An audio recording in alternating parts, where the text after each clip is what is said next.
it says inspired by true events, but from what I've seen, that's kind of false.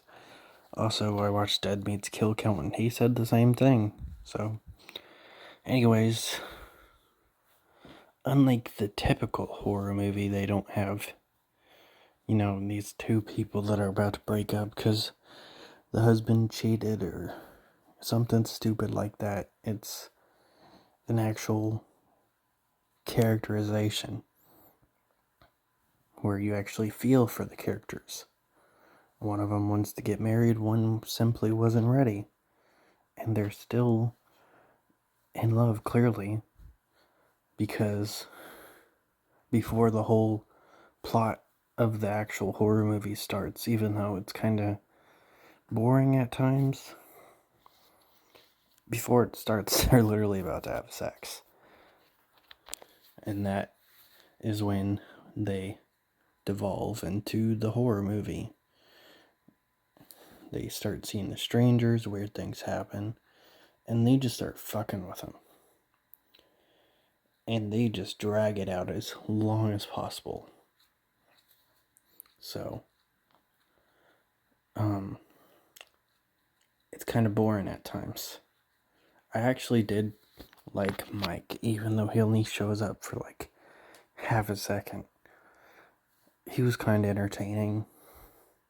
And for whatever reason, I was just drawn to him. Even though he really doesn't do that much. I felt bad when he died. But they also break logic to kill him. He comes to pick up his friend because his friend's upset, and he comes earlier than he thought because his friend assumed he would be drunk and passed out. But he was like, hey, I'm coming sooner than you thought. And he pulls up and he gets an axe or something through the window. So he walks up to the house and starts saying his friend's name and Kristen's name. Then he just kind of stops.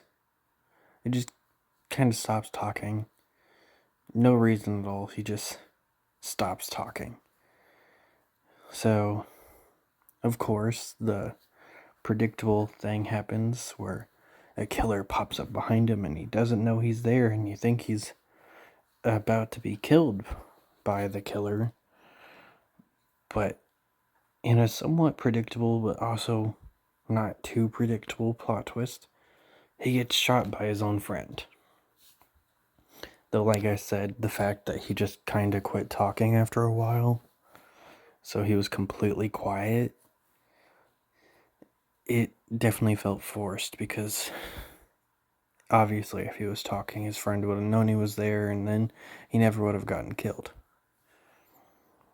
But they just had him stop talking. Honestly, could have just had him not talk at all. And if they had just maybe one more character that was dead, could have had him like in shock and just trying to, I don't know. Just the way they handled it was kind of dumb in my opinion. They do eventually get caught. The husband gets caught when I think there's about 30 minutes left, and then they never show him again, which kind of annoyed me. He's outside. He has his shotgun ready. We hear a shotgun go off, and you don't really see what happens. But obviously, he's been kidnapped.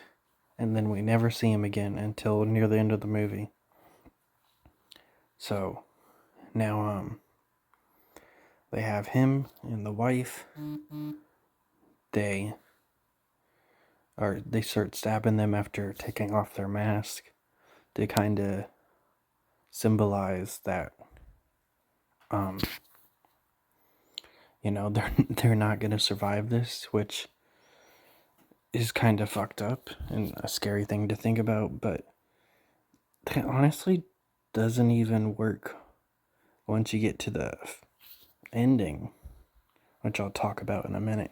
There's also this reoccurring thing throughout the movie where they say, why are you doing this to us? Why are they doing this to us? They say it to themselves, they say it to the people. And then near the end of the movie, they finally get an answer. And it's a pretty good line. It's one of the only few lines spoken from the strangers. They only get like 3 or 4 lines in the movie.